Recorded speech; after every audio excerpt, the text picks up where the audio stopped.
প্রখ্যাত লেখক ও বিশ্লেষক শফিক রেহমানের বিধ্বস্ত দেশ বিপন্ন মানুষ বইয়ের এই পর্বে মুক্তিযুদ্ধে শেখ মুজিবুর রহমান ও জিয়াউর রহমানের ভূমিকা কি ছিল 2011-তে সেই বিতর্কে আরও একটি ইস্যু যোগ হয়। মাত্র 4 মিনিটে ঢাকা সিটি কর্পোরেশনকে ভাগ করার সংক্রান্ত বিল পাশ হয়েছে। জনগণের ভাত ও ভোটার অধিকার নিশ্চিত করতে তার দল আন্দোলনে নেমেছে। বর্জুয়া পলিটিক্সে নাজুক প্রশ্ন করবেন না। প্রধানমন্ত্রী এই রোড মার্চে অংশগ্রহণকারী গাড়ি কেনার টাকার উৎস কোথায় জানতে চেয়েছেন। এর প্রতিক্রিয়ায় যদি কেউ বিদেশে অবস্থানরত প্রধানমন্ত্রীর নিকট আত্মীয়দের গাড়ি এবং বাড়ি কেনার ডলার পাউন্ড উৎস কোথায় জানতে চান, তাহলে তিনি কি উত্তর দেবেন? বস্তুত বর্জুয়া রাজনীতিতে এসব প্রশ্ন পলিটিশিয়ানদের না তোলাই শ্রেয়।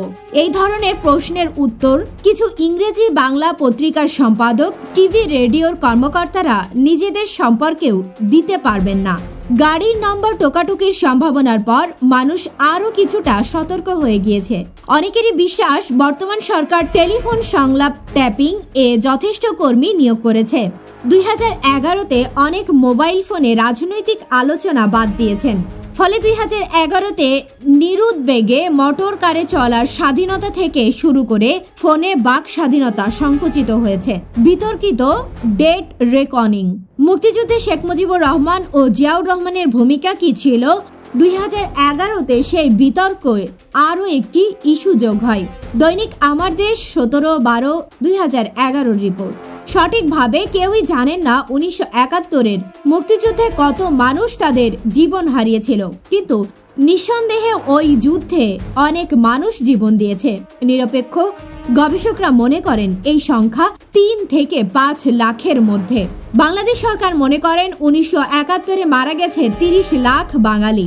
বাংলাদেশের স্বাধীনতার 40 বছর পূর্তিতে বিবিসি নিউজের এক রিপোর্টে এ তথ্য দেওয়া হয়েছে। বাংলাদেশের যুদ্ধ সম্পর্কে মার্ক ডামেজের যে রিপোর্ট ইতিহাস পরিবর্তন করেছে শীর্ষক এ রিপোর্টে সাংবাদিক অ্যাটর্নি মাসকারেন হাস 1971 সালের 13 জুন ব্রিটেনের সানডে টাইমস পত্রিকায় যে রিপোর্ট পাঠিয়েছিলেন, তার মধ্য দিয়েই যে পাকিস্তানের নৃশংসতার কাহিনী বিশ্ববাসী পুরোপুরি জানতে পেরেছিল তাই তুলে ধরা হয়েছে। বিবিসি টেলিভিশন বাংলাদেশ সময় সন্ধ্যা 7টার খবরে অধ্যাপক শর্মিলা বোসের সাক্ষাৎকার প্রচার করেছে। এই সাক্ষাৎকারে তিনি বলেছেন, 1971-এর মুক্তিযুদ্ধে 50,000 থেকে 1 লাখ বাঙালি মারা গেছেন।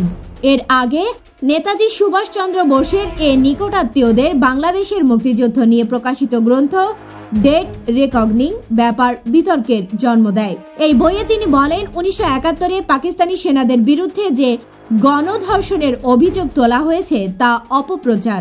এ তথ্য ঠিক নয়। এখানে জানিয়ে রাখা উচিত শর্মিলা বোস এর এই বই dead reckoning memories of the 1971 Bangladesh war 2011-তে ঘটা করে লন্ডন ও নিউ ইয়র্কে লঞ্চ করা হয়েছে। প্রকাশক Hurst and company, 41 great Russell street, London, WCIB 3PL।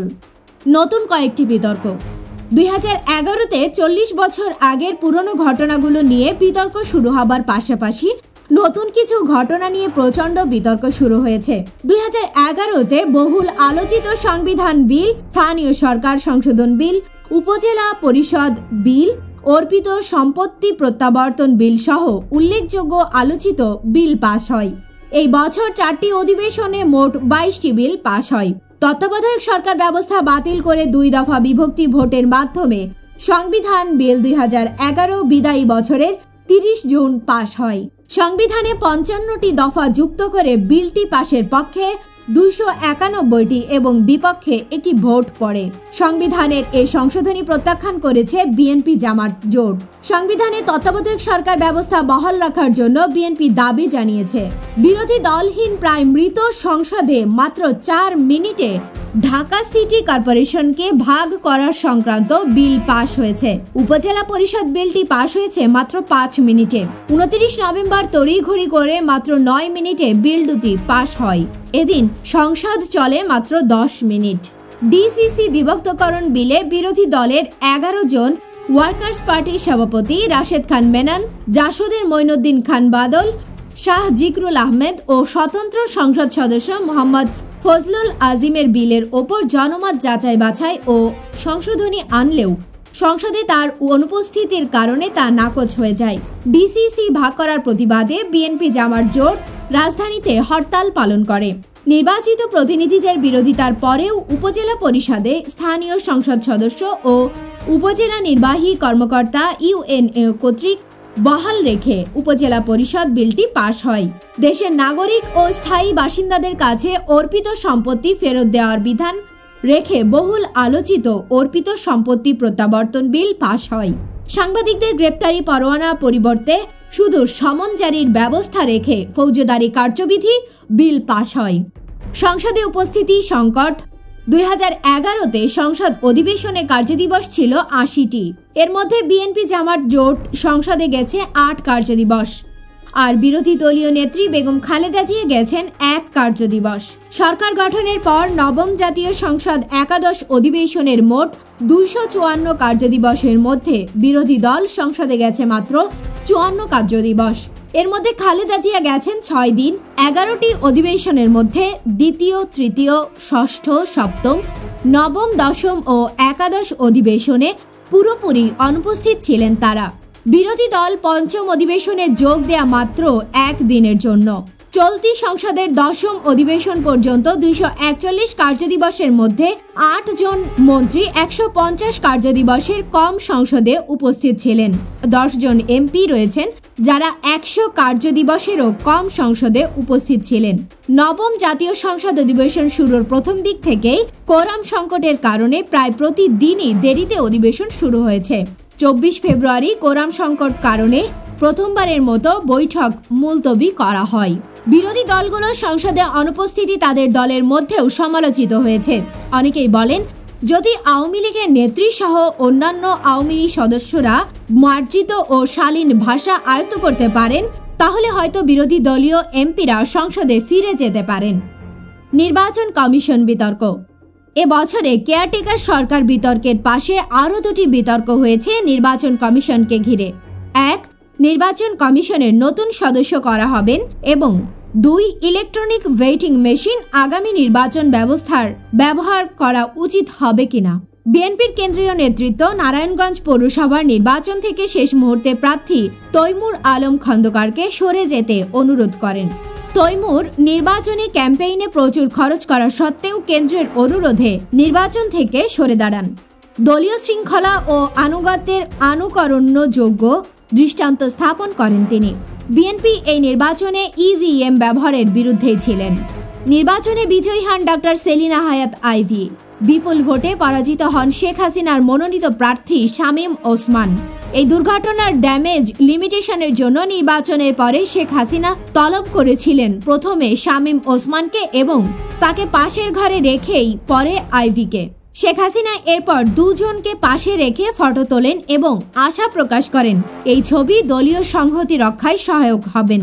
তাই কি শেখ হাসিনা যদি ফরগিভ করে ফরগেট না করেন, তাহলে আইভীও কি সেটা করতে পারেন না? কিন্তু আইভী প্রশংসনীয় ভদ্রতা দেখিয়েছেন, যদিও তার দল তার একনিষ্ঠ আনুগত্যের অধিকার হারিয়েছে। ফরগিভ ফরগেট বৃত্তান্ত। ফরগিভ ফরগেটের ইস্যুতে 2011-তে কয়েকবারই লক্ষ্য করা গেছে শেখ হাসিনা ফরগেটও করেছেন, বিশেষত তিনি নিজে যখন অভিযুক্ত হয়েছেন। আমার দেশ 5/6/2011 জাকির হোসেনের একটি রিপোর্ট। তত্ত্বাবধায়ক সরকার বিষয়ে প্রধান বিরোধী দল বিএনপিকে ফর্মুলা দেওয়ার আহ্বান জানিয়েছেন প্রধানমন্ত্রী ও আওয়ামী লীগ সভানেত্রী শেখ হাসিনা। তিনি বলেছেন, আমরা রিজিড অবস্থানে নই। সংসদে সে কথা বলুন, কোনো ফর্মুলা থাকলে বলুন। একই সঙ্গে তিনি তত্ত্বাবধায়ক সরকারের সমালোচনা করে বলেছেন, এই সরকারের ভাবমর্যাদা সামরিক সরকারকেও হার মানায়। এ কারণেই দেশে 1-11-র মতো পরিস্থিতি সৃষ্টি হয়েছিল। কিন্তু আওয়ামী লীগ সভানেত্রী ও প্রধানমন্ত্রী শেখ হাসিনা তত্ত্বাবধায়ক সরকারের দাবিতে আন্দোলন চলাকালে 1995 সালের 16 নভেম্বর গাইবান্ধায় আয়োজিত এক সমাবেশে বলেছিলেন, জনগণের ভাত ও ভোটার অধিকার নিশ্চিত করতে তার দল আন্দোলনে নেমেছে। সুষ্ঠু ও নিরপেক্ষ নির্বাচনের লক্ষ্যে জনগণ আজ তত্ত্বাবধায়ক সরকারের দাবিতে ঐক্যবদ্ধ। আর কোনো ফর্মুলা গ্রহণযোগ্য হবে না।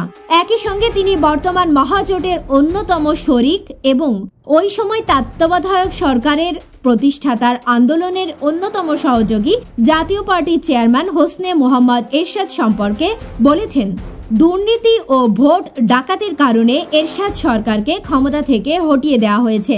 অন্যদিকে এখন প্রধানমন্ত্রী শেখ হাসিনা তত্ত্বাবধায়ক সরকার ব্যবস্থার কারণেই দেশে ১-১১ মতো পরিস্থিতি সৃষ্টি হয়েছিল এবং রাজনৈতিক সরকার থাকলে ১-১১ আসতো না। এমন কথা বললে 1-11 সরকারের আমলে 2007 সালের 15 মার্চ যুক্তরাষ্ট্রে যাওয়ার প্রাক্কালে বিমানবন্দরে তিনি বলেছিলেন, আমাদের আন্দোলনের ফসল এই তত্ত্বাবধায়ক সরকার। তারা ফেল করলেও আমাদের লজ্জা পেতে হবে। বিএনপি জামায়াত আমাদের দোষারোপ করবে।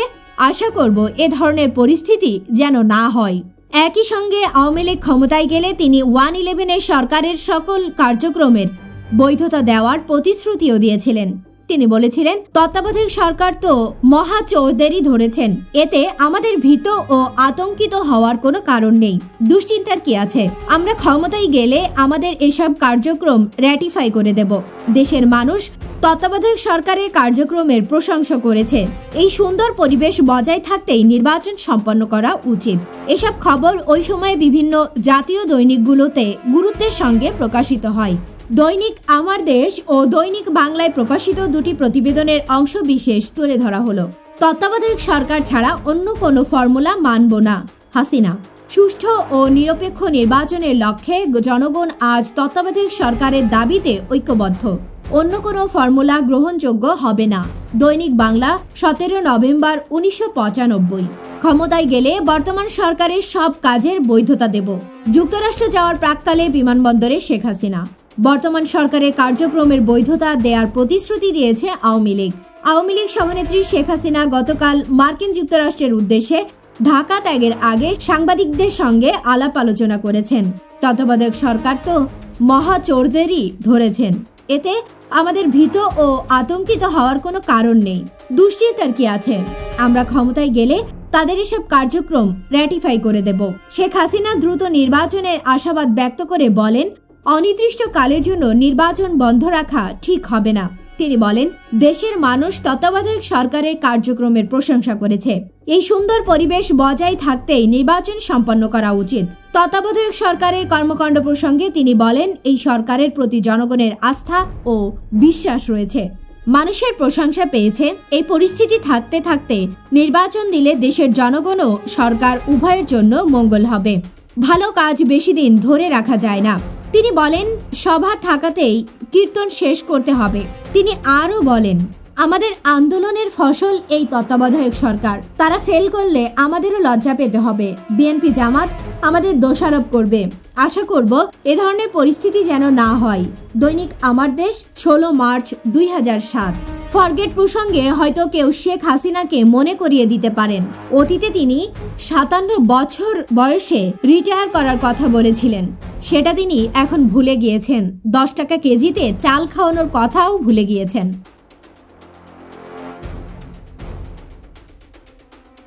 বিধ্বস্ত দেশ, বিপন্ন মানুষ বইয়ের অডিও বুকটি নিয়মিত পেতে চ্যানেলটি সাবস্ক্রাইব করে সঙ্গে থাকুন। ভালো থাকবেন।